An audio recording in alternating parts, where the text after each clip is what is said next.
Fair to say that law enforcement is treating this as a workplace violence. Active shooter situation. Several civilians inside this facility. Of an active shooter that have been injured. Who will help the victims? With over 25 years of expertise, Paul Marshall is responsible for the formation and growth of McGowan's Active Shooter Workplace Violence Insurance Program. Since the program's inception, he has insured over 1,500 businesses, organizations, and events throughout the United States. In the past 2 years, he has spoken at over 100 different conferences, hosted monthly webinars, interviewed with a host of news outlets, has been published in numerous magazines, and is now teaching continuing education classes all over the country. What drives him and his team? How are they helping? I've been in insurance for 25 years, and most of the time we've been insuring healthcare organizations in the event that someone gets hurt, a victim, if you will, maybe medical malpractice or abuse or neglect, etc. And so we insure organizations in the event an accident happens, something bad happens to someone, and we need to go out and say we're sorry. We need to pay for damages. We need to help the organization help on the public relations side of things. So a part of this coverage already exists. The shooting component of it is kind of erupted just recently, as we know, where the attacks became less terroristic type or terror type attacks, such as the Boston bombing or 9/11, into more of a domestic terror attack, a deadly weapon attack, workplace violence, where these things are erupting, where I feel that the social norm of society has changed recently. And I don't know if the world has changed because of the U.S. or if the U.S. has changed because of the world. Those things are debated. Certainly no country is immune to this, and that we've seen these horrible, dreadful attacks and violent events occur everywhere. In Ohio, I remember distinctly thinking about this when we insured a number of healthcare facilities, and in 1 year, within a span of months, there were 3 healthcare facilities that had tragic active shooter workplace violence events. These policies had to have a lawsuit to respond, to help reach out and help the victims. And as I sat back and I said, well, we need to help the victims. Unfortunately, more and more of these events were happening. Schools and churches and Boston bombings. And there was one theme of, well, who's taking care of the victims? Who's helping the organization heal from these? Because I know that traditional insurance was not responding in a way that we would want. That's day one, dollar one, because of this. So I did a little bit of research, and while there were some older workplace violence policies, they weren't complete. They had some coverages out there, and then there were some policies available in London market, the Lloyd's of London, but they needed a little tweaking as well. They needed a little bit broader coverage, less exclusionary wording. The example definition of weapon was pretty tight, and so we needed to expand that to include vehicles and just about any instrument that's used in a deadly weapon attack, right? Including drones. So we expanded that wording. We wanted to make sure that coverage responded to any type of violent act, regardless of the number of casualties. And so we put, I wrote a policy up, and we went to several markets to saying, hey, would you back this? And a number of markets said, yeah, we feel this is a really appropriate coverage. And so that's how these policies were kind of born. And so we took it to the market. We announced it to our partner brokers throughout the country, which we work with tens of thousands of distributors, agents, and brokers, wonderful partners throughout the country. And they felt it was a very applicable coverage.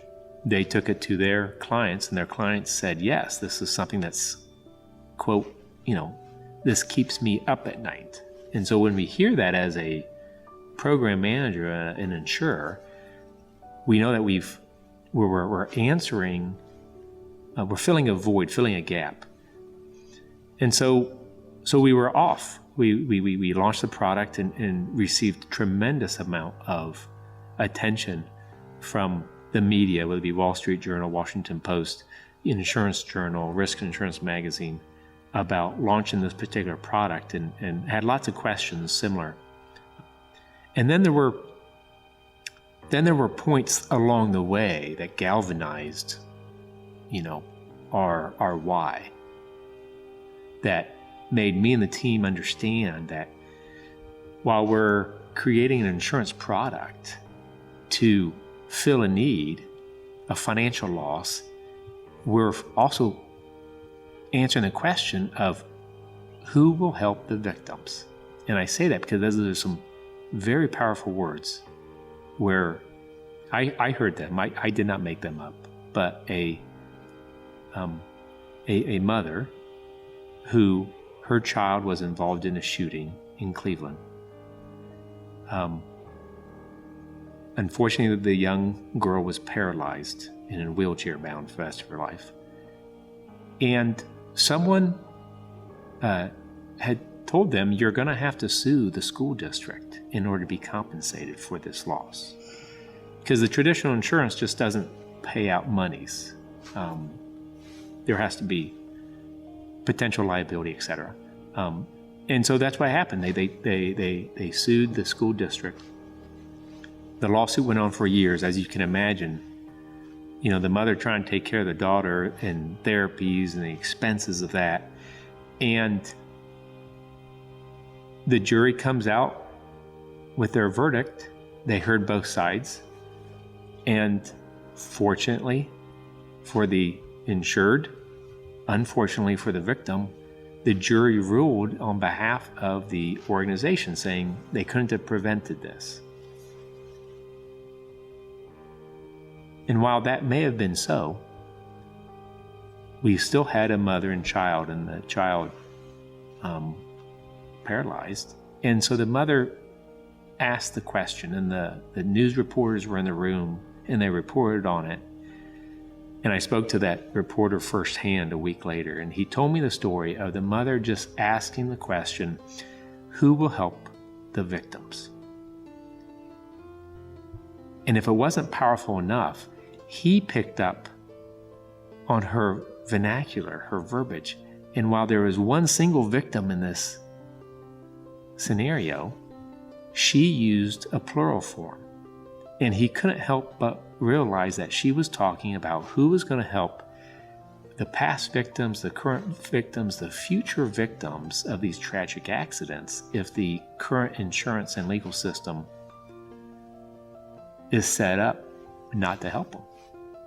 And that was a very powerful moment for me and my team.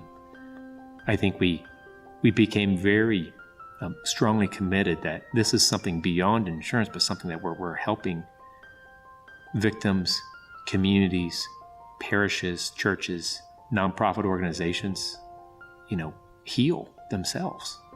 And so that was a big power moment for us. It really galvanized our work and what we do.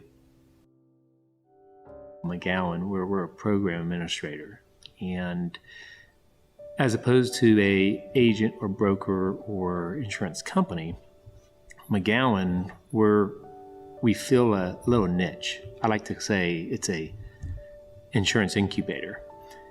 And so what we do is we work with various risks, one being active shooter workplace violence, for example. This coverage didn't exist. There was a need. There were markets, insurance carrier risk bearers that were interested in providing the coverages. There were certainly clients that wanted the coverage, but someone had to underwrite it, and someone had to manage the process of accepting applications, marketing, underwriting each and every risk, issuing policies, collecting premiums, ultimately overseeing claims. And so that's what we do. That's what McGowan does. Active shooter workplace violence. We started a few years ago.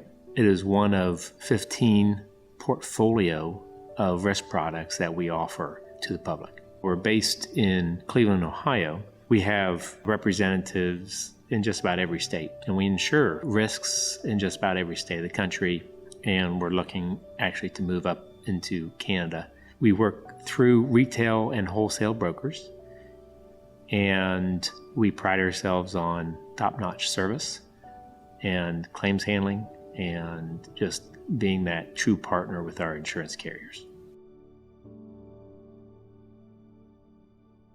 To simplify it, there was a gap in coverage that the GL policy, general liability, commercial general liability policy, did not cover. And this was a response coverage to these tragic events. Active shooter, deadly weapon attack, mass shootings, they go by a number of different names. We hear them all too often in the news. That's the main truth. The general liability policy requires a lawsuit. So the injured party, whether it be a patron, student, family of a church or school or municipality or a restaurant chain, if a tragic accident occurs, they need to file a lawsuit. And lawsuits are expensive. They're sensational. They cost a lot of money. So we created a product to respond day one, dollar one, to help the victims recover and the communities recover. And so the first part of our active shooter workplace violence programs is that day one coverage. So we will reach out to the victims, immediately will provide counseling services, medical expenses, funeral coverages. If there's deaths, we'll provide death benefits to the beneficiaries. And this helps an organization, a hotel, a cinema, university, school, church, etc., respond in an act of kindness, in an act of humanity. That's one of the big differences that we're seeing just in recent months of the development of this product. The other part of the product, or the second part I might say, is the increased expenses that a organization will incur in the event of these tragic accidents. For one, there could be a massive business income loss. The Aurora Cinema shooting, the cinema was closed for 6 months without revenues.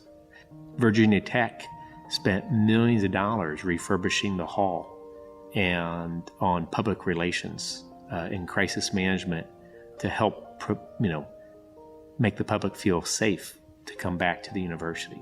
We're seeing this time and time again where organizations spend a lot of money. City of Fort Lauderdale Airport spent over $750,000 reuniting the luggage with the passengers. It's an odd expense, but that's a lot of money. So these expenses are reimbursed for the organization to help keep them being an organization.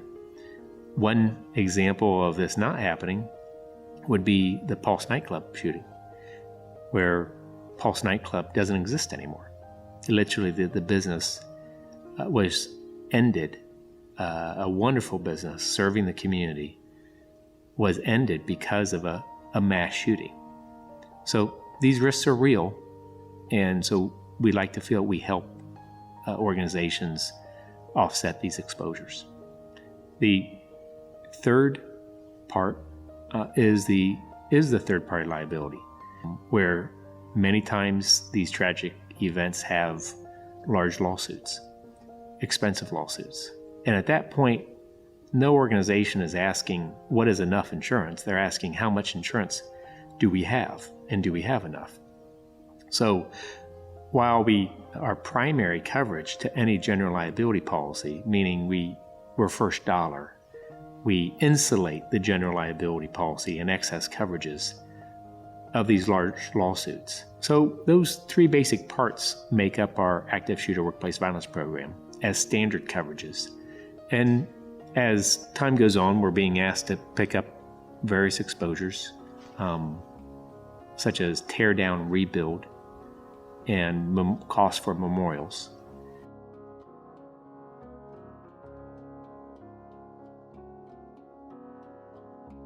Education, that's key. We're raising awareness, we're educating on this new product, which we have to.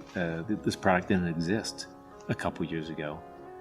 And so I'm speaking to really anyone who wants to listen to me, which a lot of people amazingly want to listen to me about this topic, where we've kind of put ourselves out there as one of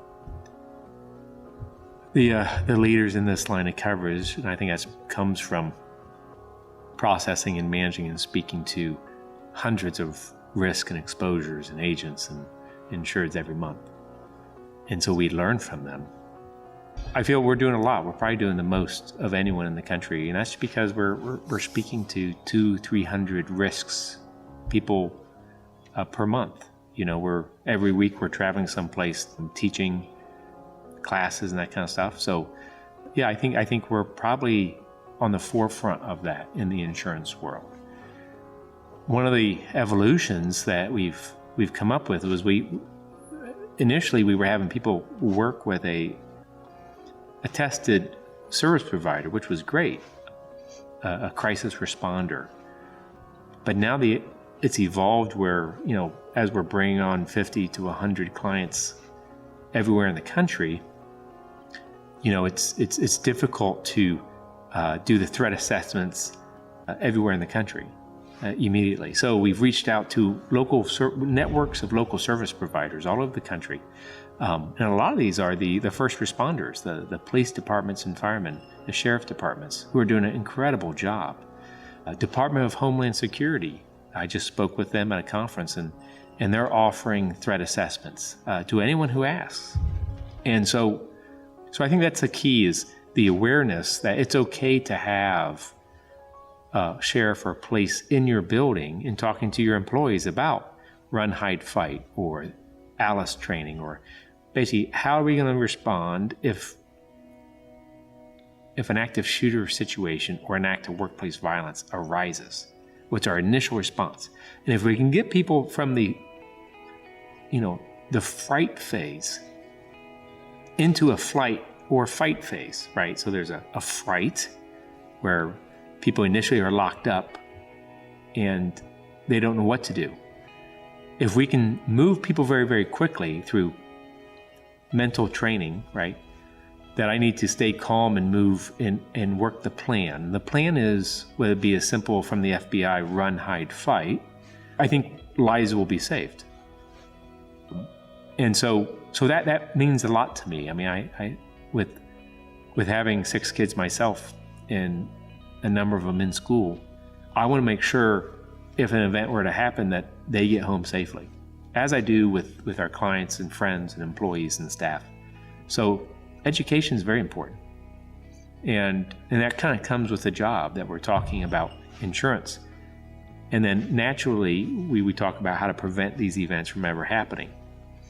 And so talking to people about what to do in the event of a deadly weapon attack is needed and very fulfilling part of our job and our mission. So yeah, I think we're making places safer on it every day. And that's another why, why are we doing this? Why we get up every day? Why do I hit the road just about seemingly every day in a different city and speaking about this? A big part is we're making these organizations and the individual people safer. And that makes us feel good.